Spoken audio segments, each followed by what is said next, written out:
साथियों, पिछले दिनों काफ़ी ठंडक भी रही और इस साल कुछ ठंडक का प्रकोप कुछ दूसरी तरह का रहा और ठंडक भी रही और बरसात भी हो गई। और ठंडक से, बरसात से किसानों का जनजीवन छिन्न भिन्न हो जाता है। ये हम किसानों के विषय में बात, ये हमारा जो है ये वीडियो किसानों पर हमने बनाया है। तमाम हमने खेत देखे हैं, सब पीले पड़ गए हैं, सरसों फूल झड़ गए हैं, तमाम जगह ओले भी पड़ गए,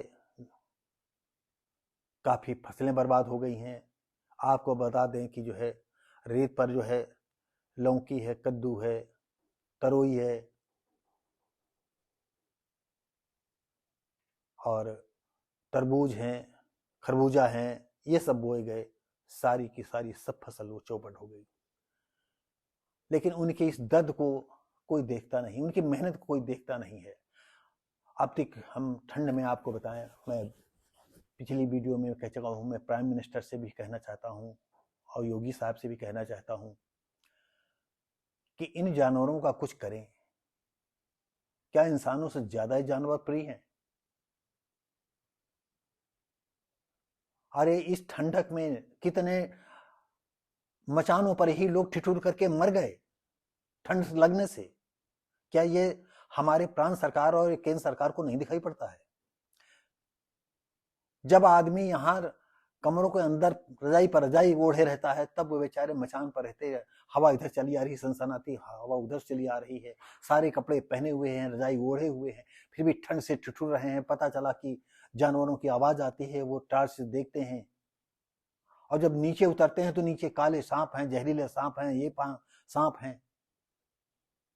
और उनको फसल बचाने के लिए जो है नीचे उतरते हैं और टार्च लगा करके उनको भगाने का प्रयास करते हैं और ओस भी गिरती है, ओस से सारी उनके कपड़े भीग जाते हैं, ठुठुआ करते हैं।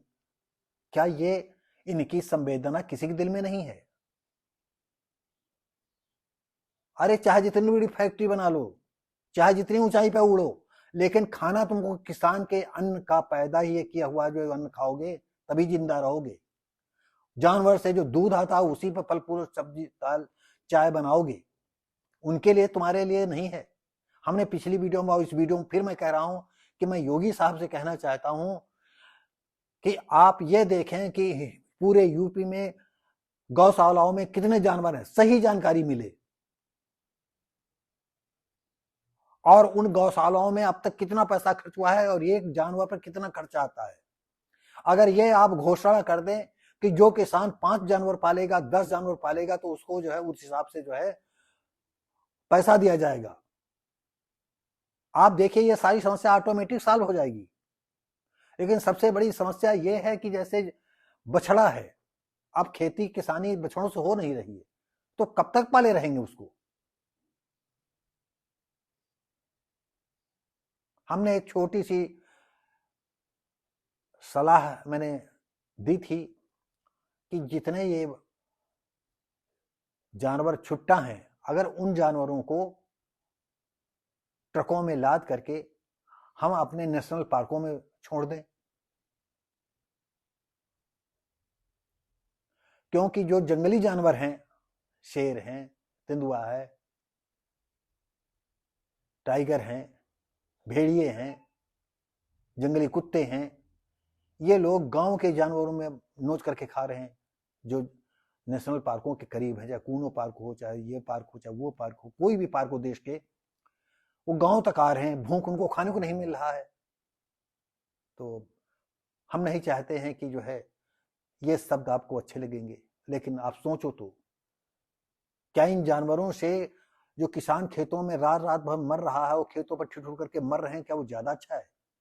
तो आप सभी से मेरा ये कहना है, ये सलाह है हमारी प्रदेश सरकार से, कहा कि इनको पकड़ करके जो है नेशनल पार्कों में भेज दिया जाए। अगर आप ये सोचते हैं कि ये जंगली जानवर इनको खा जाएंगे, तो जंगली जानवर कुछ तो खाएंगे। वो जो नेशनल पार्कों के करीब जो लोग रहते हैं, चाहे बनवासी हो चाहे गांव वाले रहते हो, उनके जानवरों को खाते रहते हैं। अरे वो भी तो गाय हैं, वो भी तो बछड़े हैं, वो भी तो खाते रहते हैं। अरे अन्नदाता के विषय में तो सोचो। किसान हाय करके रह जाता जिसके सारे खेत खेत जो है, पता चला कि आंख लग गई 2-3 बजे, रात भर काम करते हैं, रात भर जगते रहते हैं, और उसी पीरियड में जो है चुपचाप जानवर आते हैं, पूरा खेत साफ कर जाते हैं। कितने लोग आत्महत्या कर लिए हैं आपको बताएं। लौकी की सब्जियां देखे सब पीली पड़ी हुई हैं, सारी फसलें सब पीली पड़ गई हैं। अब दोबारा उनको थलहा बनाना पड़ेगा, गड्ढे खोदने पड़ेगा, और फिर वो खाद पानी जुटाएंगे, फिर उसमें डालेंगे। तो साथियों, हम केंद्र सरकार और प्रदेश सरकार से आग्रह करते हैं, निवेदन करते हैं किसानों की तरफ से, मजदूरों की तरफ से, कि उनकी भी दयनीय दशा को देखें।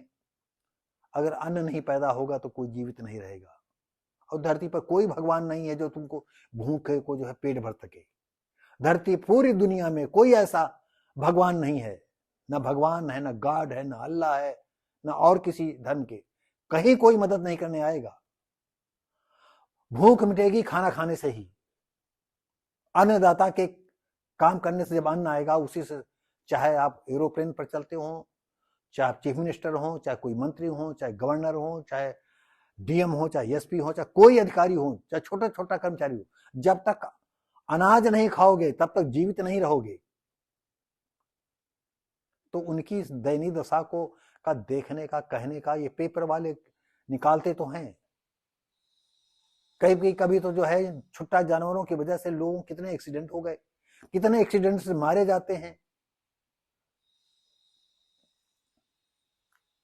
तो ठंड से और बरसात से जो है, चाहे ठंड पड़ जाए तो किसान मारा जाता है, बरसात हो जाती तो मारा जाता है।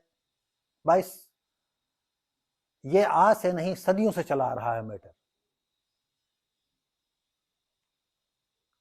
अब दोबारा गड्ढा करेंगे, उनमें खाद पानी डालेंगे, फिर बीजा रोपण करेंगे, और वैसे तमाम फसलें आ जाती तो उनको 2 पैसा देखने को मिलता। अरे किसानों को दुर्दशा देखो जाकर के, कभी रेत में खेतों में कैसे सर पकड़ करके बैठते हैं, अगर उनको रोने को रो नहीं पाते हैं, अंदर धर घुल जाते हैं, टूट जाते हैं अंदर से। तो किसानों की भावनाओं को समझो।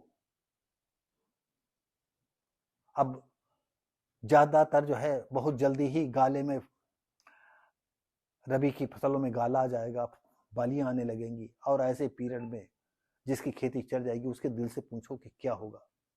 तो साथियों, ये किसानों के विषय में हमने जो है अपनी दिल की भड़ास निकाली है, और ये बताया है। पता नहीं ये बात आप लोगों को अच्छी लगेगी कि जानवरों को जो है नेशनल पार्कों में भेज दिया जाए, जहाँ जंगली शेर रहते, चीता रहते हैं, भेड़िया रहते हैं। भगवान ने उनको बनाया है, भगवान ने उनको भी बनाया है, आपके कथन अनुसार। तो साथियों, इसी के साथ ही जो है, अगर आपको ये हमारा वीडियो अच्छा लगा हो, मेरे विचार अच्छे लगे हों, तो लाइक करें, शेयर करें, कमेंट करें और सब्सक्राइब करें। धन्यवाद।